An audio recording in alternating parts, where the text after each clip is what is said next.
In the year 1104, a significant moment in Indonesian history unfolded with the ascension of King Jayawarsa to the throne of Kediri. Kediri, also known as Kediri, was one of the most influential kingdoms in Java, renowned for its cultural, economic, and political prowess. The early 12th century marked a crucial period in the development of the kingdom, and Jayawarsa's coronation symbolized both continuity and change. His rise to power came after a period of internal consolidation within the kingdom, ensuring that the Kediri realm remained stable in an otherwise tumultuous era of regional rivalries. King Jayawarsa's reign was marked by efforts to strengthen the unity of the Kediri kingdom. His leadership brought about a period of internal stability and cultural flourishing, which helped the kingdom maintain its prominence on the island of Java. One of his priorities was to secure the loyalty of local vassals and nobles, creating a more centralized form of governance. In this context, the Kediri court became not only a political center, but also a hub of Javanese culture and religion. This era witnessed a strengthening of the connections between the royal court and the religious communities, particularly Hindu-Buddhist practices that shaped much of Javanese life at the time. Economically, King Jayawarsa's rule saw Kediri benefiting from its strategic position along the trade routes that connected the island of Java with the wider Indian Ocean world. Java's fertile plains and its access to maritime networks enabled the kingdom to thrive through agriculture, particularly rice cultivation, as well as trade in goods like spices, textiles, and precious metals.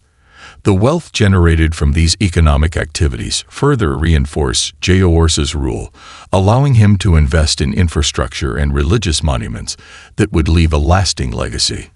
His reign, thus, contributed significantly to Kediri's growing influence in the region. Culturally, the reign of King Jayawarsa saw the flourishing of Javanese literature and the arts. Kediri was known for its patronage of poets, artists, and religious scholars, who produced works that reflected the syncretic blend of Hindu-Buddhist traditions and local Javanese beliefs. During his rule, many epics and religious texts were written, and these cultural productions would influence the development of Javanese identity for centuries. Jayawarsa's reign thus became associated with a golden age of Kediri culture, where the blending of spirituality, politics, and artistry reached new heights. King Jayawarsa's reign laid the groundwork for the continued prosperity of Kediri and its eventual successor states. His ability to maintain internal stability, foster economic growth, and encourage cultural production ensured that Kediri remained a central power in Javanese history long after his reign ended.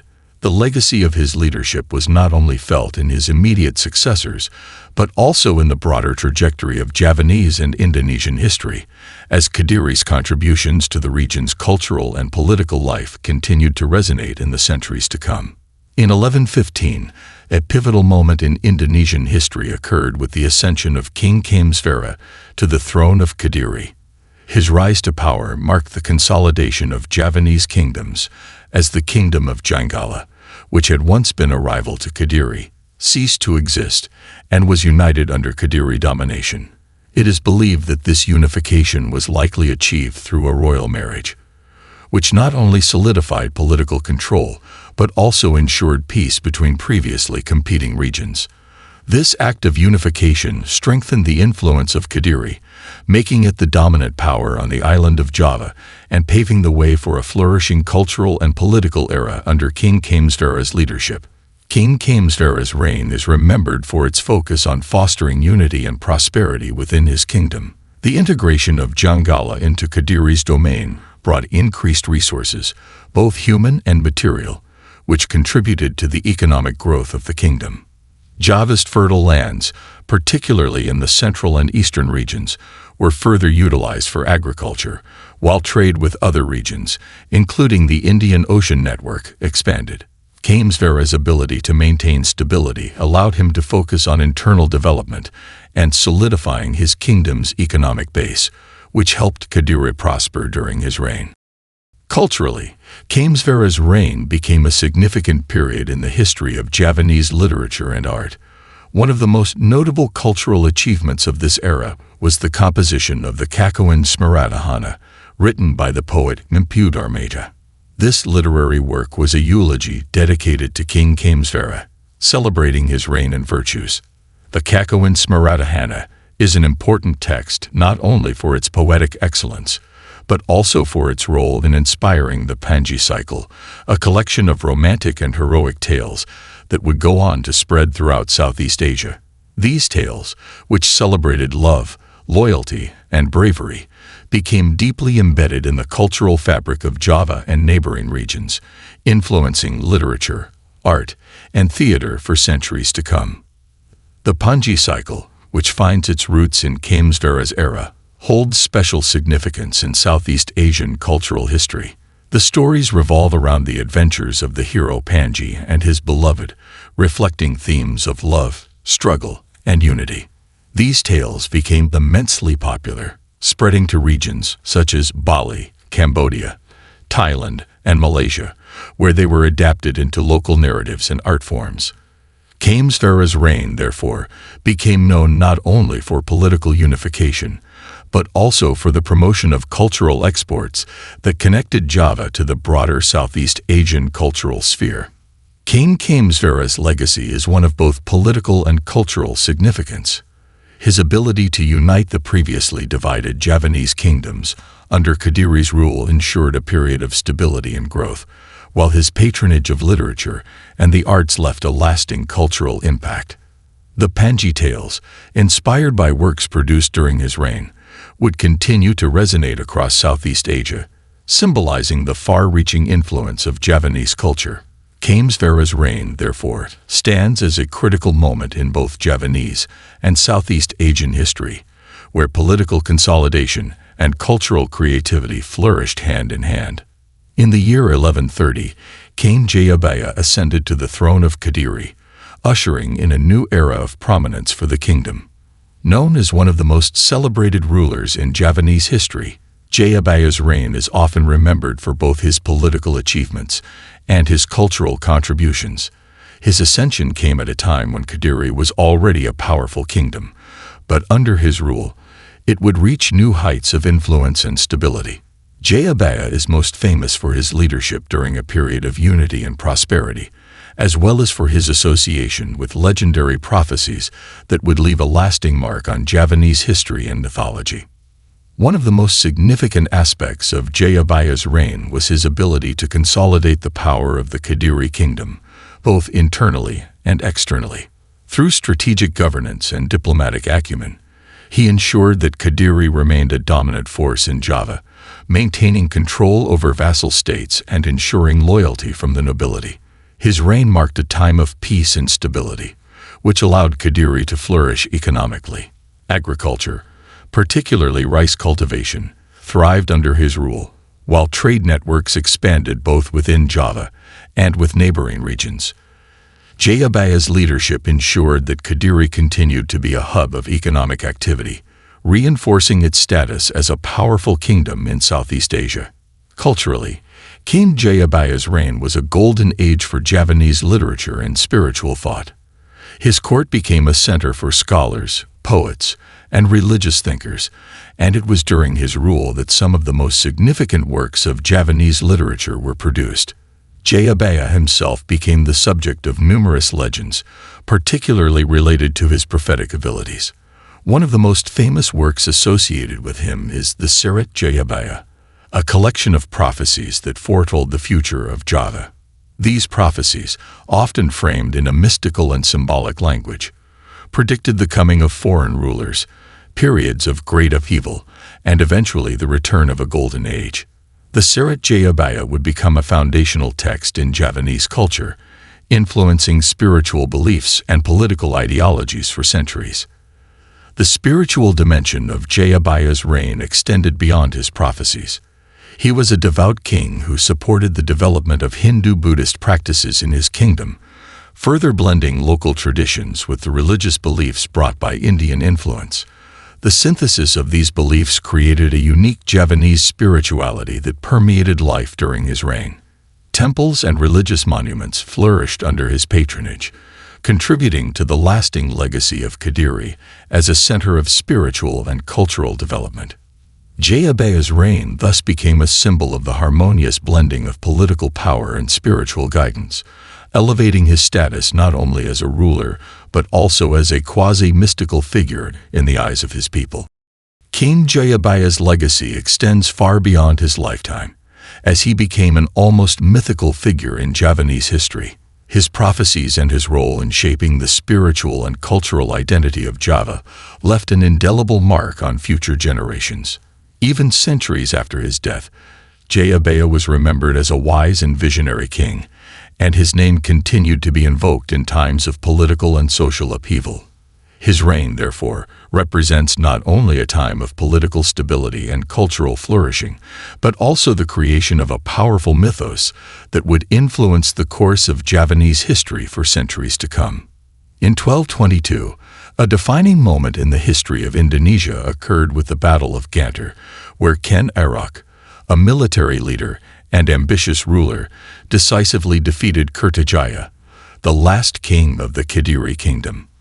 This battle marked the end of the Iziana dynasty, which had ruled over Kediri for several generations. Ken Arok's victory not only brought an end to Kertajaya's reign, but also led to the establishment of a new kingdom, Singhasari, with Ken Arok as its first ruler. This victory was a turning point in Javanese history, as it marked the transition from the old political order of the Iziana dynasty to the rise of the Rajasa dynasty, which Ken Arok founded.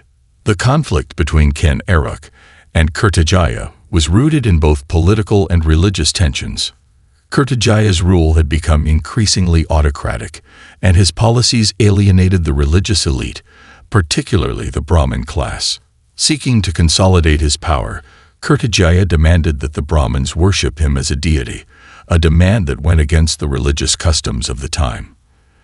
This caused widespread unrest and provided Ken Arok, who had already amassed considerable influence as a military leader, with the opportunity to challenge the king. With the support of the discontented Brahmins and a coalition of nobles, Ken Arok led his forces into the Battle of Gantar, where he ultimately overthrew Kertajaya. The defeat of Kertajaya and the fall of Kediri allowed Ken Arok to establish the Singhasari kingdom in eastern Java. This new kingdom was strategically located in the fertile and economically vital regions of Java, enabling it to grow rapidly in power and influence. Under Ken Arok's leadership, Singhasari became a dominant force in Javanese politics, and its influence soon extended beyond Java to neighboring regions.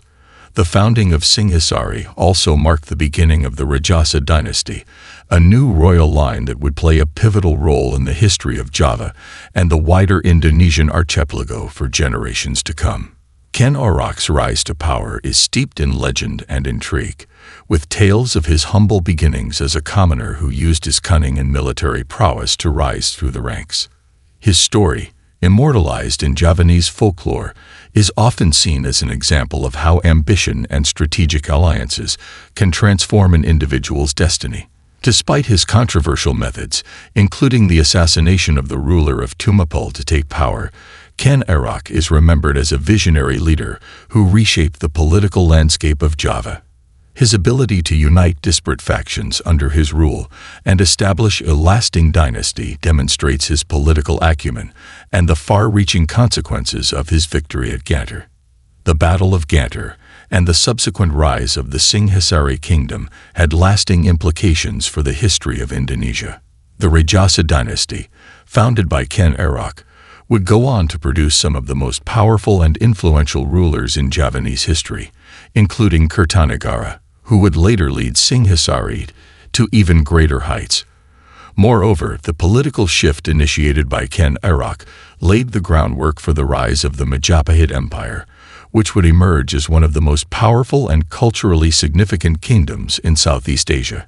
The legacy of the Battle of Gantar and the establishment of Singhasari, therefore, represents a critical juncture in the formation of the political and cultural identity of Indonesia. In the year 1257, a pivotal event in the history of Indonesia took place with the establishment of the Kingdom of Ternate by Bob Masher Malamo in the Maluku Islands. located in the heart of the spice trade region. Ternate would become one of the most influential sultanates in the eastern Indonesian archipelago. Bab Masher Malamo's rise as the founder of the kingdom marked the beginning of a new political entity that would thrive for centuries, strategically positioned to dominate the regional trade in valuable spices such as cloves and nutmeg, which were highly sought after by traders from across the globe. The Maluku Islands, also known as the Spice Islands, were the source of some of the most prized commodities in the world during this period. Ternate, under the leadership of Bab Masher Malamo, quickly recognized the significance of controlling the spice trade, particularly cloves, which were indigenous to the region. By establishing the kingdom, Bab Masher Malamo not only secured control over valuable agricultural resources, but also laid the foundation for Ternate to become a major player in regional and international trade. The kingdom's economy flourished, attracting traders from various parts of Asia, the Middle East, and later Europe, all of whom sought to benefit from the spice trade. Politically, Bab Masher Malamo's reign was characterized by efforts to unify the surrounding islands and consolidate power. The kingdom's strategic location in the Maluku Sea gave it an advantage in terms of both trade and defense, allowing it to control key maritime routes. Bab Masher Malamo formed alliances with neighboring island rulers, and through diplomacy and military strength, he secured Ternate's position as the dominant power in the region. His reign set the stage for the kingdom to expand its influence over other nearby islands, including Tidore, which would later become Ternate's main rival in the struggle for control over the spice trade. Culturally, the establishment of the Kingdom of Ternate had a lasting impact on the social and religious fabric of the region. Bab Masher Malamo, while consolidating political power, also played a role in fostering a cultural identity that blended local traditions with external influences brought by traders and merchants. Ternate became a center for the exchange of not only goods but also ideas, including religious beliefs. Islam, which was introduced to the region by traders from the Middle East and Southeast Asia, began to take root in Ternate during this period, and over time, it would become the dominant religion in the kingdom, shaping the cultural and spiritual life of its people. The legacy of Bab Masher Malamo and the establishment of the Kingdom of Ternate is significant in the broader history of Indonesia. Ternate's prominence in the spice trade attracted the attention of European powers, particularly the Portuguese, Spanish, and Dutch, who would later seek to control the region for its lucrative resources. The kingdom's resilience in the face of external pressures, combined with its strategic diplomatic alliances, allowed it to navigate the complex geopolitics of the region. The establishment of Ternate in 1257 marked the beginning of a long and influential history for the kingdom, which would continue to play a crucial role in the political and economic landscape of Indonesia for centuries to come. In 1275, King Kertanegara of Singhasari, one of the most powerful rulers in Javanese history, launched the ambitious Pamalayu expedition against the Malayu kingdom in Sumatra. This military campaign marked a bold move by Kertanegara to extend Singhasari's influence beyond Java and into the broader Indonesian archipelago. The primary goal of the expedition was to subjugate the Malayu kingdom and assert Singhasari's dominance over the Sumatran region, which held strategic and economic significance due to its proximity to the vital Malacca Strait, a crucial maritime trade route between the Indian Ocean and the South China Sea. Kertanegara's decision to undertake the Pamalayu expedition was driven by his vision of creating a powerful maritime empire that could rival the growing influence of foreign powers, particularly the Mongol Empire under Kublai Khan. By establishing control over the Malayu kingdom, Kertanegara aimed to strengthen Singhasari's influence over the Sumatran trade routes and secure the allegiance of important trading ports. The Malacca Strait was not only vital for regional commerce, but also served as a key conduit for international trade, with merchants from India, China, and the Middle East passing through its waters. By controlling the Malayu kingdom, Kertanegara sought to position Singhasari as a dominant force in the region's trade networks. The Panalayu expedition was a significant demonstration of Kertanegara's military and diplomatic ambitions. He sent a large force to Sumatra, and the campaign was met with considerable success.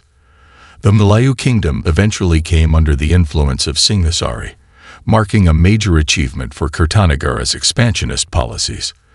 The expedition not only secured Singhasari's hold over parts of Sumatra, but also helped to establish the kingdom's reputation as a formidable regional power.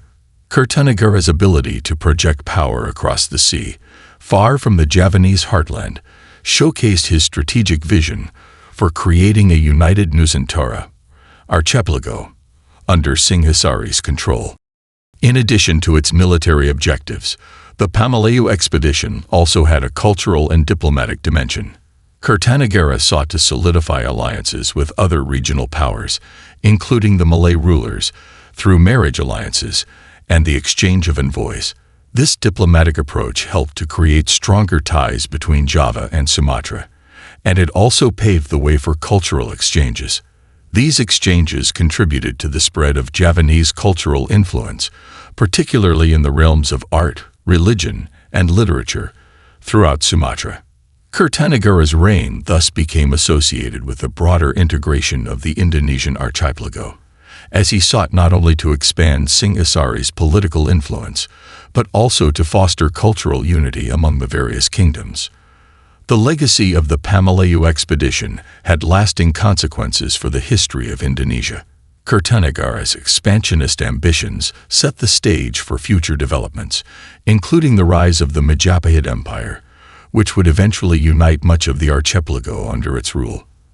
The expedition also underscored the strategic importance of controlling the Malacca Strait, a theme that would continue to shape the geopolitics of the region for centuries. Kertanegara's vision of a united Nusantara foreshadowed the later achievements of Majapahit, and his Pamalayu expedition remains a key event in the history of Indonesia's efforts to create political and economic unity across the islands of the archipelago. In 1284, King Kertanegara of Singhasari launched the Pabali expedition, a military campaign aimed at bringing the island of Bali under Singhasari control. This expedition was part of Kertanegara's larger strategy to expand his kingdom's influence throughout the Indonesian archipelago. Bali, an island with its own distinct culture and political structure, had long been independent of Javanese rule. However, Kertanegara, driven by his vision of a united Nusantara, saw the integration of Bali as a key step in consolidating Singhasari's power over the region. The Pabali expedition would ultimately succeed, bringing Bali under Singhasari's domain and marking a significant expansion of Javanese influence. Kertanegara's motivations for launching the Pabali expedition were both strategic and symbolic. Bali's location, just to the east of Java, made it an important territory to control for both maritime and regional dominance. By integrating Bali, Kertanegara secured a crucial foothold in the eastern part of the archipelago, extending Singhasari's reach and influence over the waters surrounding Java. Additionally, the conquest of Bali symbolized Kertanegara's ambition to unify the diverse kingdoms and cultures of the archipelago under a single political entity, reflecting his broader vision of a powerful, interconnected empire. The conquest of Bali was not merely a military victory, but also a demonstration of Kertanegara's ability to govern and integrate newly acquired territories into the Singhasari kingdom. Bali, with its unique culture, religion, and societal structure, posed challenges for assimilation. However, Kertanegara's administration sought to maintain a degree of autonomy for local rulers while ensuring that Bali remained loyal to Singhasari. This approach helped stabilize the region and allowed Kertanegara to project his power without provoking unnecessary resistance from the local Balinese elites. The integration of Bali into Singhasari further underscored Kertanegara's diplomatic skill in balancing conquest with governance. Culturally, the Pabali expedition had lasting impacts on Bali. The arrival of Singhasari forces and the subsequent integration of the island introduced Javanese cultural and religious elements, particularly those related to Hindu-Buddhist practices, which were already prominent in Java. Over time, these influences merged with Bali's indigenous traditions, creating a unique blend of Balinese culture that persists to this day. The interaction between Javanese and Balinese elites fostered the spread of Javanese art, literature, and religious rituals in Bali, while Balinese traditions also began to influence the Javanese court, contributing to a dynamic cultural exchange between the two regions. The legacy of the Pabali expedition extended beyond Kertanegara's reign. By integrating Bali into Singhasari, Kertanegara laid the groundwork for future Javanese kingdoms, particularly Majapahit, to maintain control over the island. Bali's inclusion in the Javanese sphere of influence would continue through the Majapahit period, ensuring that the island played a significant role in the broader political and cultural developments of the Indonesian archipelago. Kertanegara's expedition to Bali, therefore, not only expanded Singhasari's territory, but also set in motion long-term changes that would shape the history and culture of both Bali and Java for centuries to come. In 1289, a dramatic confrontation unfolded between King Kertanegara of Singhasari and the powerful Yuan dynasty under the rule of Kublai Khan. The Yuan dynasty, part of the vast Mongol Empire, had extended its influence across much of Asia and demanded tributes from various kingdoms to assert its dominance.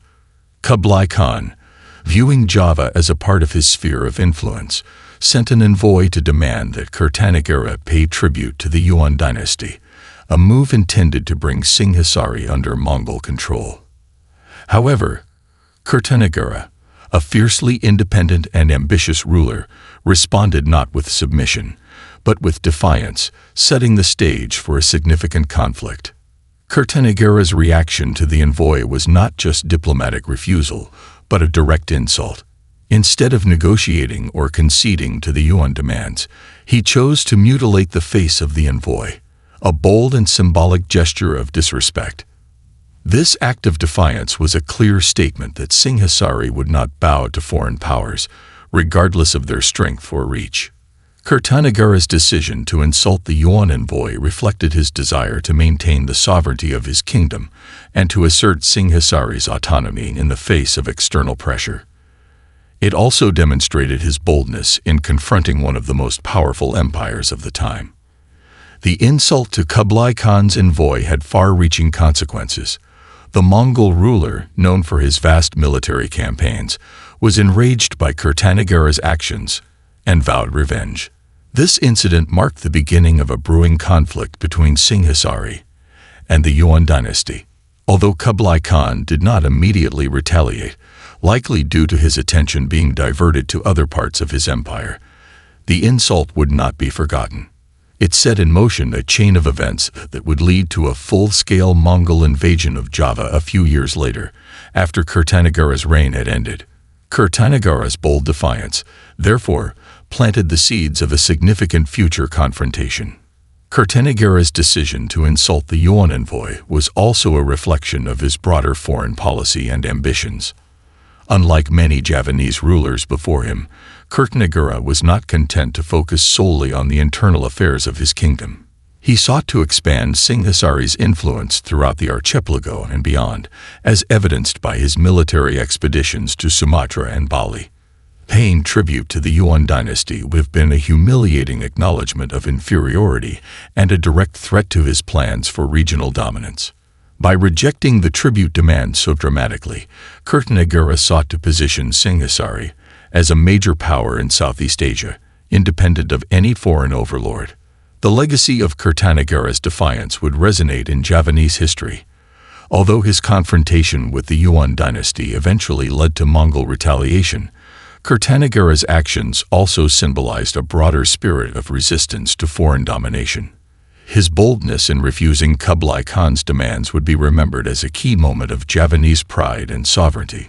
Moreover, while Kertanegara himself would not live to face the consequences of his insult, his actions would influence the future course of the region, as the Mongol invasion of Java in 1293 would eventually lead to the rise of the Majapahit Empire, one of the most powerful and influential kingdoms in Southeast Asian history.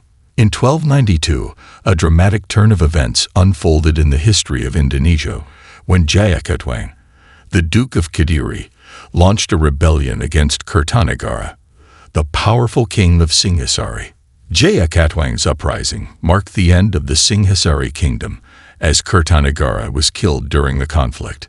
This rebellion was fueled by lingering resentment from the former Kediri kingdom, which had been subdued by Singhasari under Kertanegara's predecessors.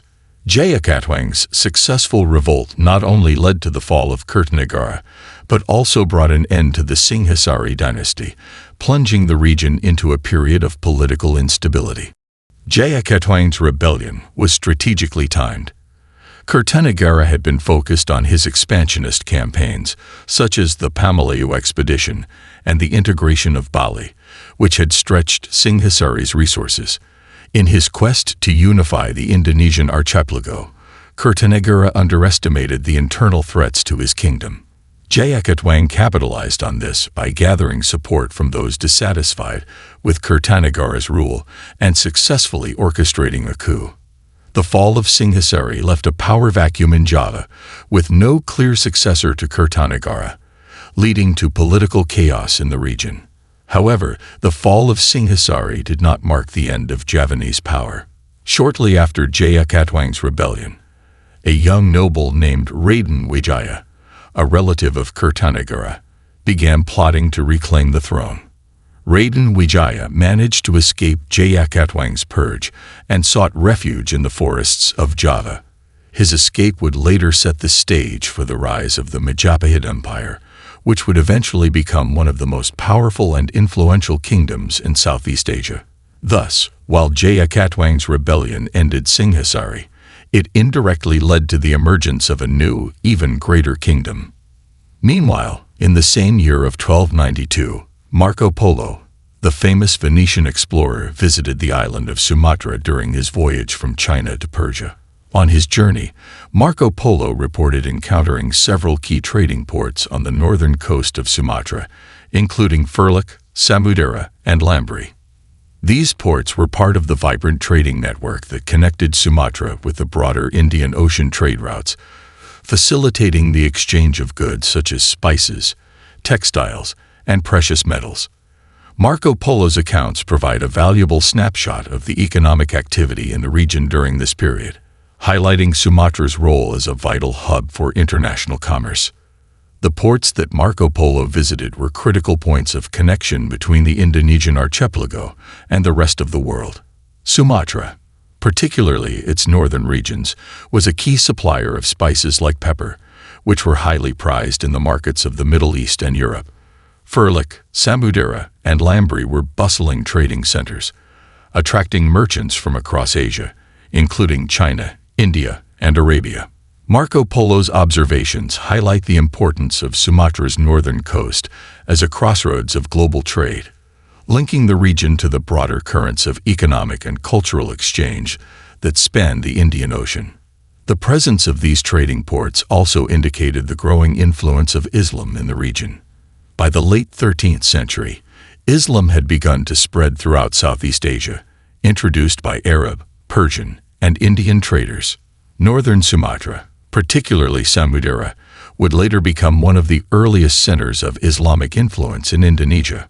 Marco Polo's visit, though brief, provides a glimpse into the early stages of this religious transformation. Over the following centuries, Islam would gradually replace Hindu-Buddhist traditions as the dominant faith in Sumatra and other parts of the Indonesian archipelago, shaping the region's cultural and religious landscape. Thus, the year 1292 was a turning point in Indonesian history on multiple fronts. In Java, the fall of Singhasari and the rise of Jayakatwang set the stage for the eventual rise of Majapahit, while in Sumatra, Marco Polo's observations underscored the island's importance in global trade and its role in the early spread of Islam. These events, seemingly unconnected at the time, would have a profound impact on the future of the Indonesian archipelago, influencing its political, economic, and cultural trajectory for centuries to come.